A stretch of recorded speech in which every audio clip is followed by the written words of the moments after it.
lá você pode se dar muito mal, ou, dependendo de quem está lá, que seja pelo menos feito a justiça e uma política clara, limpa e sincera para os eleitores, para os moradores, aquilo que nós necessitamos.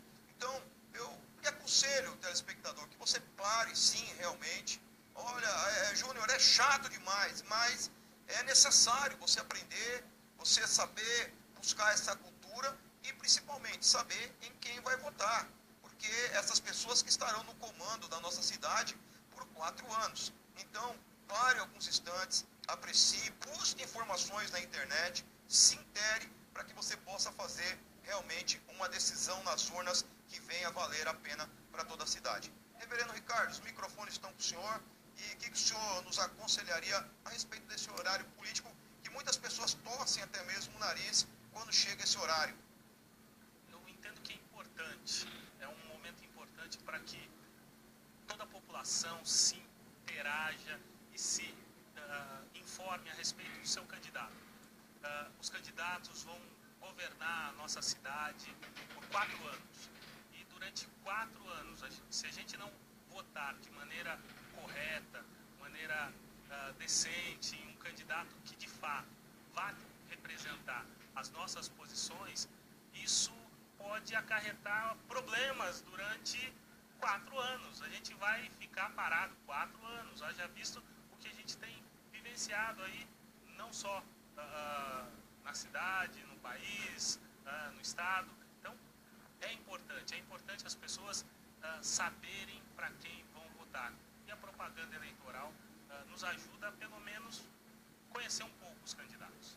Antes de voltar para você, Ricardo, já dentro dessa grande visita de ter o senhor aqui conosco, o reverendo Ricardo é um grande teólogo, defende vários assuntos, tem um vasto conhecimento em vários assuntos da teologia, da sociedade atual, é um grande homem de Deus, grande amigo, né? Eu tenho um carinho muito especial pelo senhor e um prazer de aprender com o senhor muito. Só uma perguntinha, assim, bem um bate e volta para a gente voltar para o Ricardo. Muitos cristãos têm essa dúvida, viram o nariz. A Bíblia fala sobre política, reverendo? Eu diria que pelo menos 50% do texto bíblico se refere à questão de governo, à questão de política. Uma outra parte, a questão econômico-financeira, né? E é esse relacionamento entre o povo, né, e os seus governantes, isso está na Bíblia. Deus organiza isso, né? A forma de governo é um pouco distinta do que a gente entende e verifica no texto bíblico, no teor bíblico. Mas é importante que a gente olhe para a Bíblia, vendo que há governadores, há pretores, há reis, e isso é política. Amém, legal. Ricardo, com você. 18 horas e 18 minutos, você está no programa Radar da Cidade, com as principais notícias da noite desta segunda-feira, dia 29 de agosto. Estamos aqui ao vivo, com a companhia hoje, além do Júnior, meu colega e comentarista aqui do programa, com o reverendo Ricardo Maiolini. Seguindo aqui com as notícias, ainda na parte política. Querem uma única e exclusiva coisa: sinceridade e também honestidade. É isso que as pessoas pedem. Então, essa forma de ficar enganando, de ficar insinuando, de colocar dúvida na cabeça das pessoas, já não é mais tempo para isso. A política não aceita mais isso. Tanto é que essa reforma, esse projeto piloto de mudar o horário, de mudar as finanças, de mostrar uma nova cara da política, eu creio que ela vai vir para melhor, para que no futuro realmente as coisas fiquem estampadas de maneira clara. Reverendo Ricardo, como eleitor, uma pessoa que se diz candidato, mas ao mesmo tempo está vetado. Ele diz que pode, a justiça diz que não pode. Ele lança uma candidatura que até então não é oficial. Como eleitor, você se sente confortável com esse tipo de situação? Ou é uma coisa que realmente traz um dissabor na política que está tentando tomar um rumo num país que está realmente vivendo dias de caos? A nossa política brasileira, de fato, está truncada, né? Eu entendo que deveria haver uma reforma política, os nossos políticos deveriam trabalhar nesse sentido. Mas se eu não me informo de maneira adequada a respeito do meu candidato, de fato vai acontecer que eu vou ser enganado e vou continuar sendo enganado, e porque eu quero, simplesmente porque eu me ausentei de aprender, de entender, de conhecer melhor aquele que vai me representar durante pelo menos 4 anos. Tá? Eu me sinto, sim, lesado, me sinto vilipendiado pela enganação que alguns políticos se propõem a fazer. Eu vi até uma brincadeira esses dias, Ricardo, que falaram do deputado federal Tiririca, que no jargão dele ele dizia assim, reverendo Ricardo, pior que está não fica, né? E conseguiram falar assim, olha Tiririca, nós não vamos votar em você de novo porque você mentiu, porque piorou, ficou pior a situação, né? Então realmente nós temos que pleitear, né, a Deus que dias melhores venham, porque realmente o índice, reverendo Ricardo, o nosso querido apresentador Ricardo Pro, de cada 10 brasileiros que pagam aluguel, saiu esse índice hoje, né, nos meios de comunicação, de cada 10 brasileiros que pagam aluguel, 3 estão com seus aluguéis atrasados, porque a dificuldade está grande no seio da família brasileira. Ricardo. 18 horas e 24 minutos, é um prazer contar com a sua audiência, você que nos assiste o programa Radar da Cidade. Lembrando que você pode entrar em contato e mandar o seu recadinho aqui no Radar da Cidade, sua pergunta, o seu comentário. Lembrando que hoje estamos aqui com a participação do reverendo Ricardo Magnolini, da Igreja Conexão em Cristo, os seus comentários brilhantes aqui junto com o Júnior. Vamos dar uma passadinha agora, isso aí, o WhatsApp está aí na sua telinha, 52707535 com o 9 na frente, manda o seu recadinho, queremos ler ao vivo aqui, será um prazer. Vamos dar uma passadinha agora para as imagens do trânsito também, como é o caso dos veículos, as grandes frotas, os veículos populares são mais visados para o roubo justamente porque estão circulando e precisam de peças de reposição. E aí tem o mercado negro, com desmanches ilegais e esse tipo de situação com os veículos. E com as bicicletas não se torna diferente. A partir do momento que se cresce o número de ciclovias e a utilização de bicicletas, vai começar a ter furto de bicicleta, Júnior. Então, é uma medida louvável para reduzir esse índice e ajudar o ciclista a poder andar com a esperança de que se tiver a sua magrela, como diz aqui, roubada, ela poderá ser recuperada. Júnior. Exatamente, Ricardo. Porque no nosso tempo, né, vou incluir aqui o reverendo Ricardo, você não, Ricardo, você já é mais novo, mas a tecnologia não era tão avançada nas bicicletas, né? Era lá a barra forte, né, com pneuzão largo, né, o freio que não funcionava no dia de chuva, era só a misericórdia de Deus. Hoje, as bicicletas são de fibra de carbono, alta tecnologia, bicicletas aí, andando aí pelas marginais, andando pela Sumaré, bicicletas na casa dos seus 15, 20 mil reais. Né? E daí para mais, tem bicicletas com preço bem maior, bem mais elevado. Então, que se venha criar realmente, né, essa numeração, eu creio que isso vai ter que se expandir num futuro breve para celular, relógios, algumas marcas de relógio já existem relógios, e vai ter que se expandir. Só eu peço a Deus que o governo não venha querer criar taxas, né? Até mesmo para bicicleta. Vamos emplacar a bicicleta, vamos pôr IPVA de bicicleta, vamos pôr radar para bicicleta, porque gente para arrumar o asfalto, gente para ajudar a população, gente para fazer a manutenção de limpeza da rua, são poucos que tem.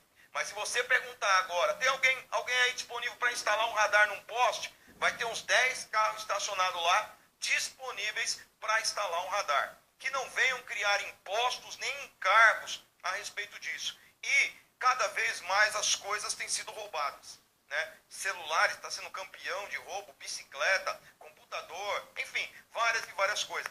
Há de se criar um mecanismo aonde consiga realmente, com um carro, através do chassi, identificar pelo menos quem que é o proprietário daquele sistema. E o que você acha? Você anda de bicicleta, reverendo? Ou faz tempo que não anda? Faz um bom tempo. Meu filho é adepto às magrelas, como disse o Ricardo. Eu entendo que é importante mecanismos de controle, mas é fundamental E aí a gente volta na questão política novamente. É fundamental a questão da segurança pública. A segurança pública precisa estar muito mais presente. O nosso governo tem deixado de lado os quesitos de segurança pública. A gente vê agora em Osasco, por conta das eleições, guarda municipal andando para cima e para baixo, mas não é uma situação comum, não é alguma coisa que acontece sempre. Então, a mesma coisa a gente percebe com a Polícia Militar. Tá? Então, é quando entra nesse período eleitoral que a gente vê que a segurança pública tende a melhorar, ideias tendem a aparecer, mas nossos policiais vivem numa situação sucateada, tá? A guarda municipal sem efetivo adequado, sem instrução adequada. Então, é muito mais importante trabalhar na raiz do problema do que em paliativos como o chassi de bicicleta. O e-mail do celular existe, mas continua sendo roubado. Continua sendo... Tem já jeito de burlar toda essa situação. E o que mais me intriga, reverendo, eu sempre bato nessa tecla, o Ricardo aqui também, na região de São Paulo, a gente frequenta praças às vezes para levar o filho, para andar de bicicleta, para chutar uma bola, e você não encontra nenhuma viatura da Guarda Civil Metropolitana na praça, não encontra.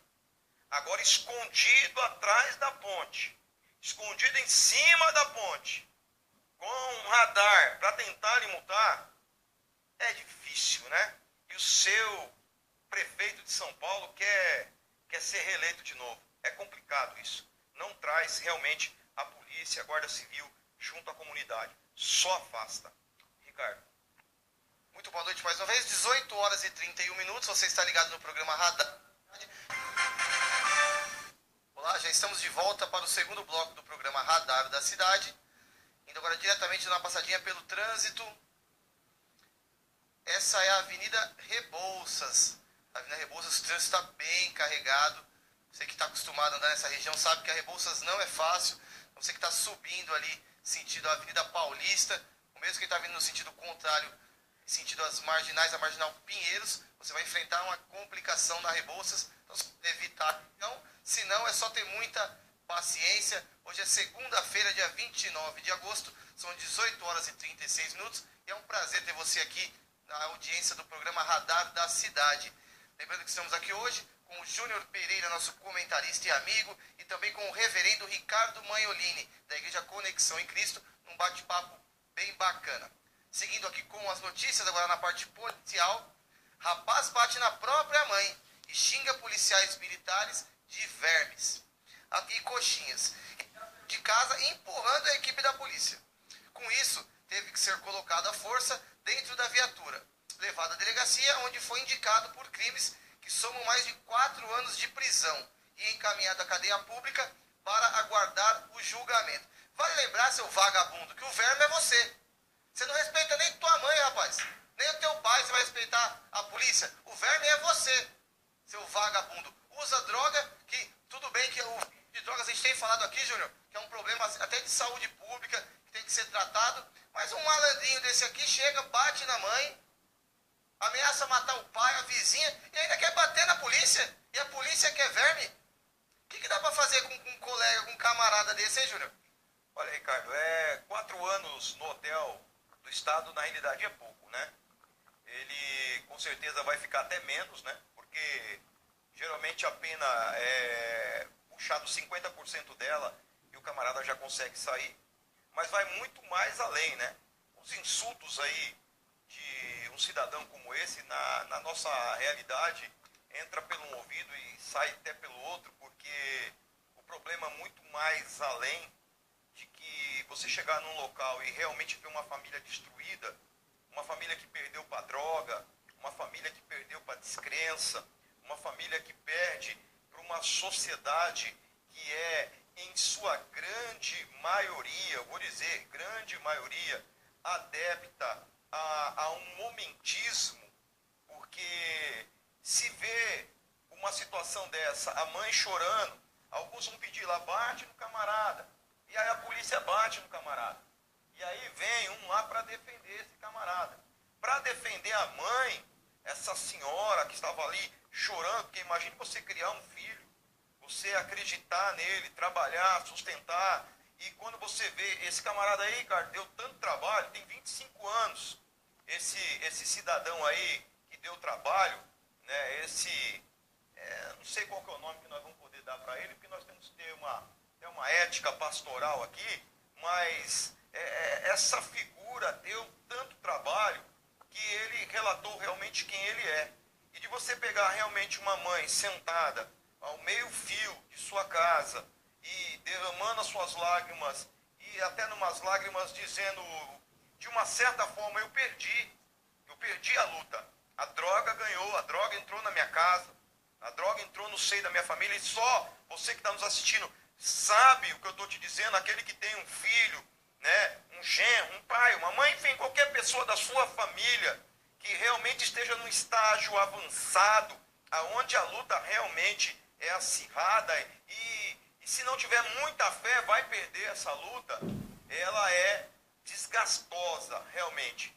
Que esse cidadão aí que lançou aí várias palavras, né, sobre a polícia que tanto trabalha, e pessoas que tanto criticam, né, Ricardo, e querem até abolir a polícia, reverendo, eu quero ver que número que vão colocar lá, né, se não existir mais um 90, né, os coxinha, o verme, que são tão insultados, mas quero ver quem vai dar a cara a tapa lá. Será que quem vai vir ajudar é o Chapolin Colorado, é o Batman, é o Lanterna Verde? Não vai ter essas pessoas. E gente dessa qualidade, né, a gente sente pela mãe, as lágrimas da mãe doem em nosso coração, né, mas ele optou por isso, e que ele pague muito bem por aquilo que ele está produzindo, porque aquilo que se planta aqui, você colhe. Reverendo. Uma situação extremamente complicada.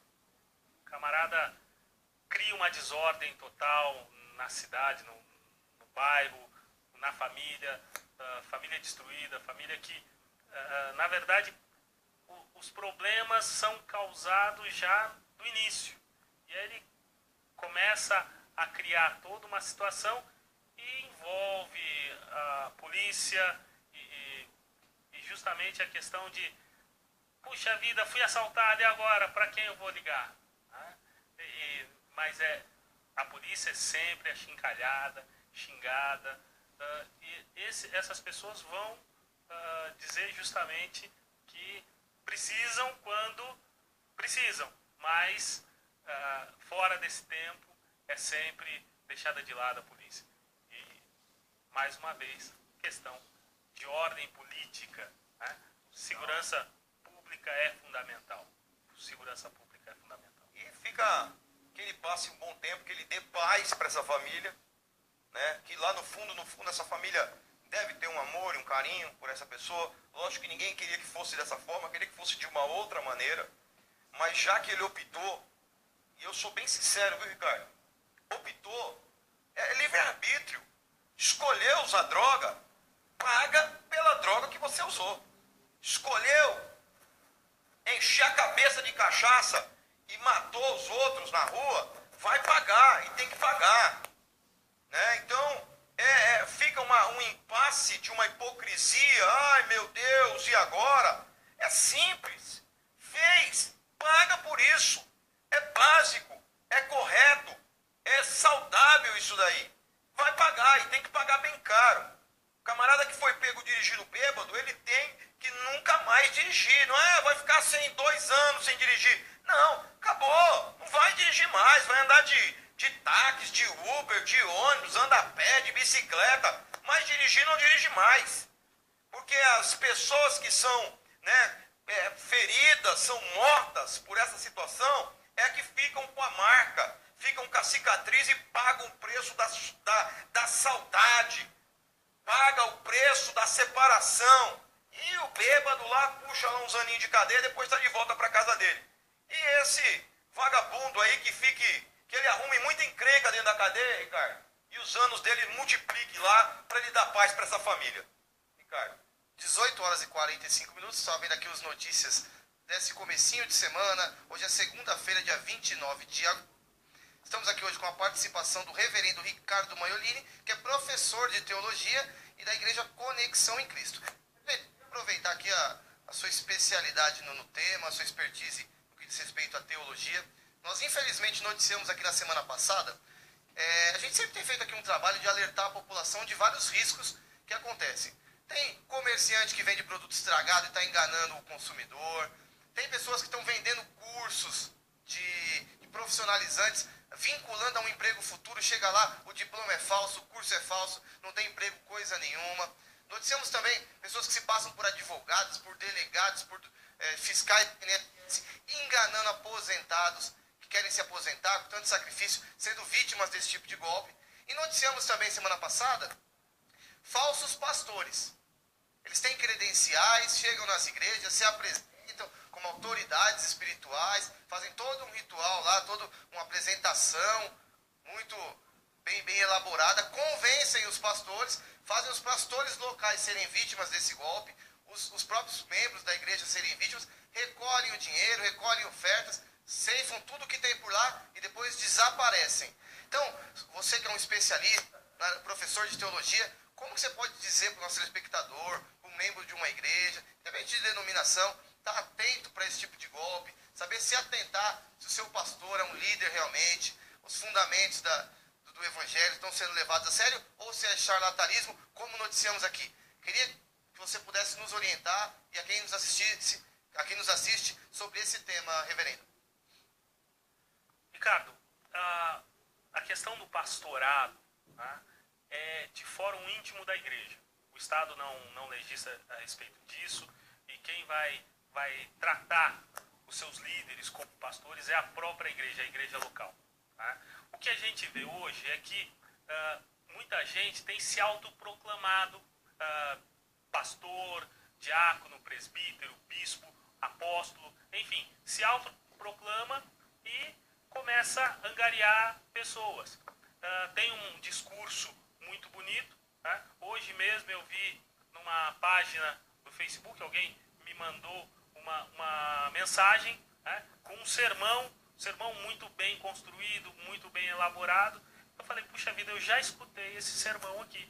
Tá? Então um amigo, irmão nosso, fez o sermão, publicou na internet, essa pessoa se diz bispo, tá? Pegou o sermão e começou a ler o sermão. Como é um programa que está, é um podcast, tá? Onde não vê a pessoa, enfim, ficou muito fácil. Então, hoje é muito fácil fazer um sermão, pegar um sermão na internet, se autoproclamar pastor, se autoproclamar apóstolo, tá? Mas o conhecimento e o relacionamento com Deus, a igreja local tem a capacidade e tem a autoridade para dizer se aquele líder, de fato, é pastor ou não.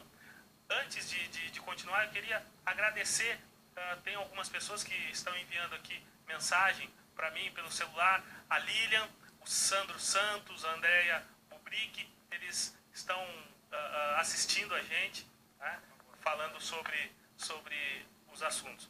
Então, assim, muitas pessoas se auto-enganam e gostam de ser enganadas, né?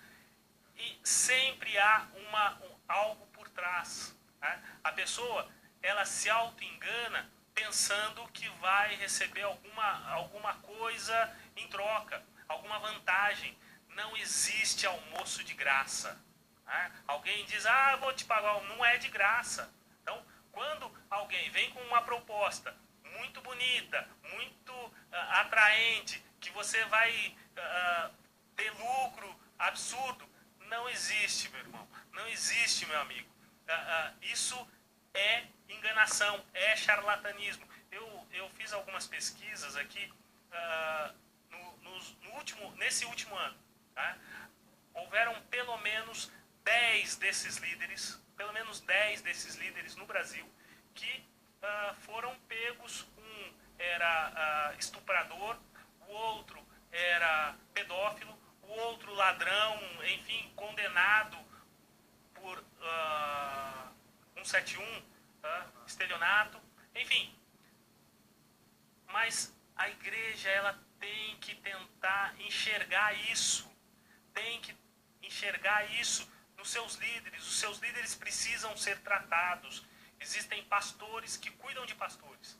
E essas pessoas precisam procurar esses líderes que têm esse trabalho de cuidar, de tratar pessoas que cuidam de outras, para que tenha e exista uma igreja, uma sociedade sadia. Reverendo, dentro desse contexto, nós sabemos que na Igreja Católica os padres cursam a teologia católica, filosofia, sociologia, enfim, vários estudos. Dentro da Igreja Protestante, nós temos inúmeros pastores que são autodidatas. E nós temos que dar realmente um grande crédito. São grandes homens de Deus, pregam muito bem, vivem realmente aquilo que pregam. Mas a Igreja Protestante, ela não tem um limítrofe, né? Ela não tem um parâmetro. Cada um, vamos usar até um jargão que não seria compatível, mas cada um por si, Deus para todos. Para se adquirir hoje, um exemplo, uma farmácia no comércio, eu posso até comprar essa farmácia, mas para assinar por essa farmácia, tem que ter lá um bioquímico, um biomédico, um farmacêutico, enfim, alguém específico da área. Seria engessar muito? Será que nós fugiríamos dos princípios de Deus se a igreja protestante, a igreja chamada igreja evangélica, para ela abrir as suas portas legalmente, com o seu CNPJ, com a sua placa da sua igreja, o pastor realmente fosse um teólogo formado, alguém que assinasse e respondesse teologicamente, biblicamente, espiritualmente por essa igreja, para que não houvesse essa banalização disso que nós vemos hoje em dia, porque o camarada ele quer parar de trabalhar e fala, eu vou viver. Ele abre lá uma garagem, põe uma placa e quer viver daquilo, sem experiência, sem condições, né? Dizendo que existem realmente alguns que são autodidatas, conseguem fazer isso com muita maestria, mas dentro desse quesito, seria engessar a igreja, seria ir contra os princípios de Deus? Qual o seu posicionamento com relação a isso, reverendo? O exemplo da farmácia eu acho que é bem interessante para que a gente entenda todo esse processo. Quando eu falo aos meus alunos, eu sempre digo, você iria num médico se soubesse que ele não estudou medicina, que ele aprendeu, ele foi autodidata, abriu os livros e aprendeu o que é o intestino, o que é o pâncreas, o fígado. Você iria em um médico se consultar simplesmente por ele ser autodidata? Eu acredito que não, e a maioria dos meus alunos, quando eu pergunto, dizem não, de jeito nenhum. Então, isso é importante. A pessoa que se propõe a falar de realidades espirituais, realidades sociais, inclusive, porque a Bíblia trabalha questões sociais, é importante que saiba do que está falando. A Bíblia traz em um texto que é bem interessante, que o Espírito Santo vos faria lembrar de todas as coisas. Não está dizendo que o Espírito Santo vai trazer o conhecimento das coisas, mas vai lembrar. Então, eu só lembro daquilo que eu aprendi. Eu só lembro daquilo que eu conheci. E o grande problema é que as pessoas acham que vai cair do céu, vai aparecer. Eu acho que é importante ter um órgão fiscalizador. Entendo que toda igreja deveria ter um teólogo que assine por ela. Não necessariamente o pastor ser o teólogo, mas a igreja ter um teólogo, como é a farmácia. Eu posso ser dono de uma farmácia, eu não sou farmacêutico, mas eu contrato um farmacêutico que ele assina pela farmácia. Então, é importante, caso ocorra algum problema, o farmacêutico ele vai responder perante a lei. A mesma coisa com construções.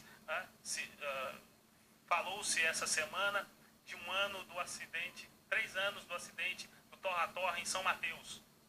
E o engenheiro que assinou a obra é ele que responde. Então, é importante ter alguém que responda. Naquele caso específico, o engenheiro só assinou. Então, precisa ter órgãos de fiscalização que cuidem a respeito disso, que falem a respeito disso e que fiscalizem efetivamente. Então, você pode ser um pastor, ser reconhecido pela igreja local, mas para abrir igreja, você precisaria ter um teólogo, alguém com formação específica. Iríamos trazer, não seria a palavra modernidade, mas nós traríamos uma realidade necessária, né? Necessária. Não engessaríamos a igreja tendo esse teor, de ter alguém respondendo, porque de certa forma acabaria, ou pelo menos inibiria um pouco esse charlatanismo que existe aí, esse curandeirismo exacerbado que se vende, né? Porque se vende Jesus hoje, né? E Jesus disse que ele veio para dar vida e vida em abundância, e de graça, recebesse de graça, dai aquilo. Então, fica aí uma dica, né, com relação a isso. Vou voltar aqui à bancada ao Ricardo, né? Não sei se vai chamar o tempo, Ricardo? O Ricardo vai chamar o tempo para nós sabermos como é que vai estar a nossa cidade amanhã. 18 horas e 56 minutos, chegando já ao final. Confiável, né, Júnior? Esquenta, esfria. Quando esquenta, começa a chover. E aí todo mundo fica reclamando. Tem até uma brincadeira que viralizou esses dias, né, Júnior? Quando tá frio, a gente reclama que tá frio. Quando tá calor, a gente gosta de calor. Então a conclusão é que nós não gostamos nem de frio nem de calor. Nós gostamos de reclamar, né, Júnior? Quero dizer, reverendo, foi um prazer ter você no programa. Estamos, infelizmente, chegando ao final. Com a ideia que o senhor trouxe aqui de ter uma pessoa responsável para evitar essas causas. Mas como o senhor bem citou no começo da sua fala, eu estendo isso ao telespectador. Eu tive um professor na faculdade do curso de Direito, até delegado aqui na cidade de Carapicuíba, Dr. Marcelo Nunes. Professor, foi uma honra ter aula com você, um grande delegado, que dizia o seguinte, na área penal, que o golpista, o estelionatário, ele tem a culpa dele, ele está agindo errado. Mas a pessoa que cai, muitas das vezes, também quer ser mais esperto que o estelionatário. Porque tem promessas que, se você tiver um mínimo de noção, for um ser médio, não precisa ser um especialista. Você sabe que aquilo está demais. Mas a gente também, como ser humano, quer levar vantagem. Então acho que o reverendo falou isso logo no comecinho, que não existe almoço de graça, não existe coisa muito dada não, gente. Se tem, se é muito mais barato que o valor de mercado, se é muito mais fácil se conseguir do que pelos meios comuns, é porque tem algo de errado realmente, né, reverendo? Então, só reforçando, o nosso telespectador está bem preparado para não cair em qualquer conversa, qualquer conto do vigário, como é dito, né? Abro já a palavra para você, chegamos no momento final, mas pode se despedir, deixar o seu contato e fazer a sua consideração final, reverendo. Eu agradeço por estar aqui com vocês, né? A Igreja Conexão em Cristo, que nos acolhe como pastor. Eu estou como pastor lá, como eu sempre digo. Eu não sou pastor, mas eu estou como pastor, vivencio e cuido das pessoas na comunidade. E isso é uma honra poder participar desse momento aqui com vocês. Reverendo, eu também quero deixar aqui o meu agradecimento. Eu tenho certeza que não vai ficar só nessa vez, teremos outras vezes juntos. Quero deixar um abraço, né, para o grupo de teologia do WhatsApp. Um abraço a todos aí que estão nos acompanhando. A Andresa, o Nicolas, também está Aldo, o Bernardo, o Toninho, também está o Cláudio, constantemente, né, nos assistindo. É o Shaddai, salgados e doces, está sempre aí ligadinho com a gente. O pessoal da Casa do Oleiro, o pessoal da Casa Gospel, ao Rodrigo da banda Águas que Saram, ao Tiago Silva, né, o nosso boa noite, Deus abençoe a cada um de vocês.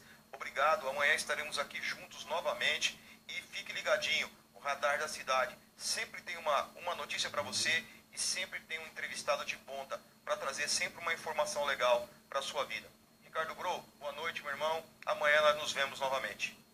Chegamos ao minuto final, então lembrando que hoje, dia 29 de agosto, tem o último dia do projeto Inverno Gospel, lá na Casa Gospel. Vou passar o endereço para você, é Rua Gasparino Lunardi, 555, no quilômetro 18. É o último dia do projeto Inverno Gospel. Então, se você está aí de bobeira, quer assistir um show de qualidade, pode estar lá no 18, na Casa Gospel. A entrada é gratuita, vai ser muito bacana. Chegamos ao final de mais um programa. Mais uma vez, reverendo, foi um prazer ter o senhor aqui conosco. Júnior, obrigado pelos comentários. Rafa, na técnica, muito obrigado. O programa Radar da Cidade acabou, chegou ao final, mas amanhã tem muito mais a partir das 18 horas. Nosso abraço e tchau, tchau.